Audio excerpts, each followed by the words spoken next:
प्रति second 20 lakh bits of information ये sense absorb करती है, जाने अनजाने दोनों में। कान खुला तो सुनो गई, तो जाने अनजाने ये बहुत बड़ा समस्या है भी आज। इंफॉर्मेशन लोड की वजह से इसकी समस्या क्यों है बताता हूं। इतनी सारी इंफॉर्मेशन जाती है, हमें बिना कुछ किए लगता है कि मेरे पास टाइम ही नहीं है।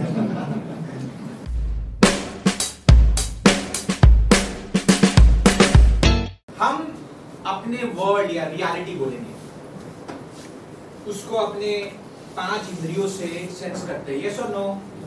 वही हमारे लिए दुनिया है। मेरे लिए मेरी दुनिया वही है जो मैं देखता हूं, सुनता हूं, स्पर्श करता हूं और जो स्वाद करता हूं, मेरे लिए मेरी दुनिया है। और हम सबकी दुनिया अलग है। ऐसा कहा जाता है कि प्रति second 20 lakh bits of information ये सेंस अब्सॉर्ब करती है, जाने अनजाने दोनों में। कान खुला तो सुनो गई, तो जाने अनजाने ये बहुत बड़ा समस्या है भी आज। इंफॉर्मेशन लोड की वजह से इसकी समस्या क्यों है बताता हूं। इतनी सारी इंफॉर्मेशन जाती है, हमें बिना कुछ किए लगता है कि मेरे पास टाइम ही नहीं है। कुछ लोगों का देखिए कुछ नहीं करते हो, फिर भी वो आप कैसे व्यक्त करेंगे, ना मैं तो बिजी हूं, टाइम बिल्कुल नहीं। क्या करते हैं, कुछ नहीं करते, बट वो गलत नहीं बेचारे। वो इतनी सारी इंफॉर्मेशन अब्सॉर्ब करते कि क्लटर हो जाता है सर, लिटरली उनको लगता है कि मैं बहुत बिजी हूं। इसका दूसरा बड़ा परिणाम मालूम है आपको, दूसरा घातक चीज ये है distractions. Too much of distractions and the WhatsApp and the Facebook and all those things कि एकाग्रता जो है वो रेयर कॉमोडिटी हो गई। तो देखो ये इंसान के लिए कितना गंभीर चीज है। गंभीर इसलिए है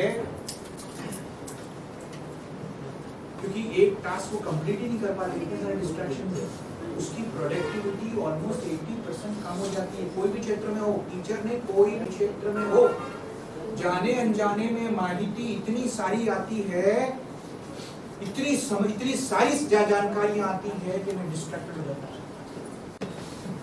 what we call they get deleted, या तो डिलीट हो जाता है, ध्यान से बाहर ही निकल जाता है, या तो वो डिस्टॉर्ट हो जाता है। डिस्टॉर्शन जो है वो नहीं है, जो दिखता है वो डिस्टॉर्ट हो जाता है, वो एक्चुअली है नहीं।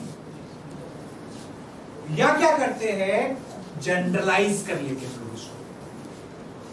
जनरलाइजेशन का एक एग्जांपल है, जैसे आप ट्रैफिक में खड़े हो, पीछे से आगे आपकी गाड़ी ठोक दिया, तो ड्राइवर कौन होगा? क्या जनरलाइज कौन हो सकता है ड्राइवर?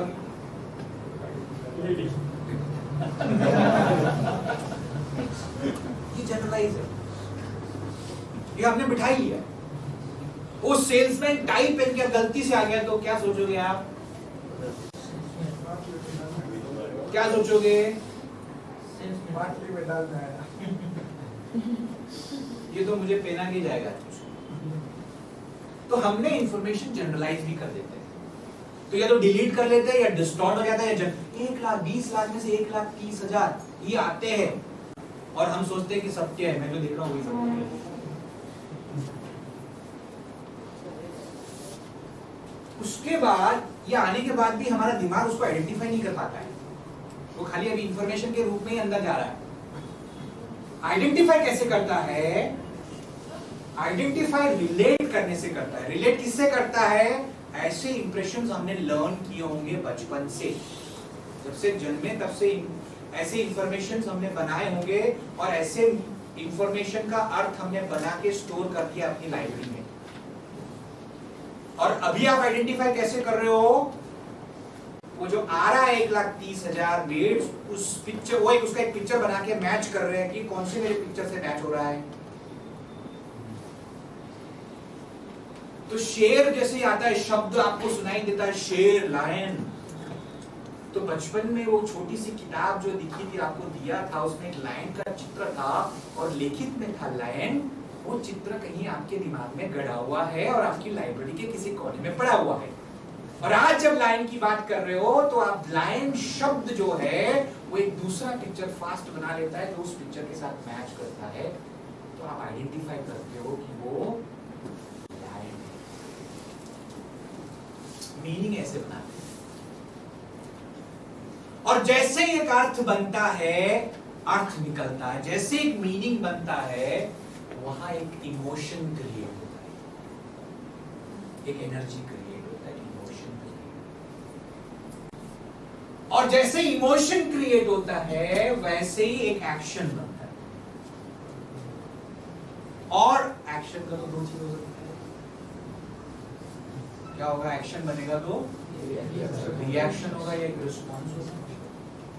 तो आप सोचो कितने सारे अर्थों को हमने बना के सजा के रखा है। आज वापस वो चित्र आता है, वही अर्थ निकलता है, वही इमोशन निकलता है, वही एक्शन निकलता है और रिजल्ट भी। फिर हमारी क्या यार मेरे साथ ही ऐसा क्यों होता है? क्योंकि जो मैंने मानचित्र बना रखे थे उसके वही है, और उस चित्र का जो मीनिंग था मेरे लिए वही है। हर बार एक्शन भी और रिएक्शन या रिस्पॉन्स भी वही है। तो इस नाम रूपी दुनिया में, इसको नाम रूप कहा गया, हमारे शास्त्रों में इसको बहुत अच्छी तरह इसका विवरण किया है। शास्त्रों में इसको बहुत अच्छी तरह किया। नाम रूपी दुनिया में सब कुछ, हमारा संसार एक नाम है और एक रूप है। फिलोसफी नहीं है, साइंस है। राइट? अब इस तरह से हम इंफॉर्मेशन को प्रोसेस करते हैं। अब इसके अंदर इमोशन का भी एक आयाम है, मीनिंग का भी एक आयाम है, और वो पहले फीड करने वाले एक जो डेटा है, जो कंटेंट है, उसका भी एक अलग से आयाम है। ट्रांसफॉर्मेशनल ट्रेनर या ट्रेनर जो वाकई में किसी को अगर बदलाव लाना चाह रहा है, बदलाव यहाँ ये उसका आउटकम है, ये उसका एक्सपेक्टेड आउटकम है। यहां अगर कुछ डिफरेंस लाना चाह रहे हो तो इस प्रोसेस फ्लो को समझना बहुत जरूरी है, और अपने इंस्ट्रक्शनल मेथोडोलॉजी में इसको इंक्लूड करना बहुत जरूरी है। इस चीज का कंक्लूजन क्या है? कंक्लूजन ये है कि जब हम रिस्पॉन्ड करते हैं, वो अपनी we respond to our map of reality. हमारे लिए जो रियलिटी है हम उसी को रिस्पॉन्ड करते हैं। यस और नो?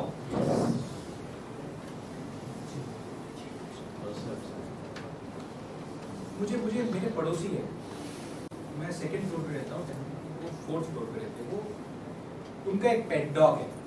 डॉग, हालांकि पेट बोलते हैं लेकिन बहुत बड़ा कुत्ता है, very dangerous kind of this. पता नहीं मुझे कुत्तों से एलर्जी है, और शर्मा जी के लिए वो कुत्ता नहीं है, उनका बेटा है।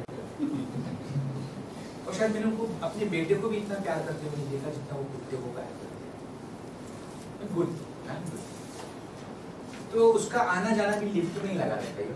अहमदाबाद में लिफ्ट में ही होता है उसका आना जाना। अब जैसे सुबह सुबह मैं जॉगिंग के लिए जा रहा हूँ और नीचे और एकदम से लिफ्ट खोल के एकदम और शर्मा जी एकदम खड़े, तो every time I feel oh what this, बहुत बड़ा एलर्जी है। और जैसे ही मैं कुत्ते को देखता हूँ, पता नहीं एक अलग से इमोशन आया। तो माय वाइफ से यार कुत्ता तो है यार, तुम इतने भयंकर क्यों हो रहे हो? You know, be sensitive. Why are you to react to कुत्ते को देखता? Why is it यार? But I don't know कि जैसे ही मैं देखता हूँ ब्लैक कुत्ता, I feel very irritated। और भी इरिटेशन जब होता है कुत्ता जी उसको, जब उसको बहुत टैप कर दे, you know बेटा, तो और भी जरा irritation level goes up। What is this? मैंने बोला ऐसा क्यों है? तो I did a check। When I did a check तो मुझे पता चला, शायद स्कूल में थर्ड में था, चल के जा रहा था, स्कूल से वापस आ रहा था, तो चल के एक छोटा सा रास्ता है। अभी मुझे याद है कि एक झाड़ियों में से एक कुत्ता यू नो बम ऑलमोस्ट मेरे ऊपर कूदा, क्योंकि उसने बच्चा दे रखा था। मुझे मालूम नहीं था अपने, वो नहीं तो एग्रेसिव होते नहीं वैसे कुत्ते, वेरी गुड फेथफुल एनिमल होते नहीं है, लेकिन चूंकि वो बच्चा उसका वहां था जो मैंने नहीं देखा, तो ऑलमोस्ट मेरे ऊपर आ गया। तो मैंने डॉग का जो मीनिंग है, मैंने क्या रजिस्टर किया? threat. So I registered the meaning of a dog as threat. मतलब डॉग दिखे तो मैं क्या हुआ, बचपन में रो जाते थे, अब तो रो नहीं सकते ना, तो अब क्या निकलता है, anger, right? So your reality is your world. ये आयाम एजुकेशन इंस्ट्रक्शन मेथोडोलॉजी में बहुत इंपॉर्टेंट है। तो वे नाम रूपी में नाम और रूप का बहुत इंपॉर्टेंट अर्थ है, उस नाम और रूप में एक अर्थ है, which means all meaning is subjective. All meaning is subjective। तो मुझे वो लोग बड़े अच्छे लगते जो बोलते कि नहीं मैंने जो है ना वही सत्य है, और उसमें सदियों आर्ग्यू में लगे जाते कि नहीं this is what I am correct, I am correct. खासकर टीवी डिबेट पे आप देखते होंगे आजकल ना, ऑनलाइन पे हर कोई अपनी चीजें पॉइंट सत्य है इसमें, तो सो मीनिंग इज सब्जेक्टिव। और ये कहीं ना कहीं आप में एक एम्पैथी भी क्रिएट करेगा। आप बोल रहे हो I am listening because that is the meaning to you, तो ये समझ एक एम्पैथी भी क्रिएट करता है। आप बोलिए, क्योंकि वो एक पेशेंस और टॉलरेंस भी आप में लाता है कि नहीं उसका मीनिंग वो सब्जेक्टिव है आपके लिए, तो सकारात्मक रूप से क्यों काम, which means इसका यह अर्थ निकलता है if you don't feel that way you feel about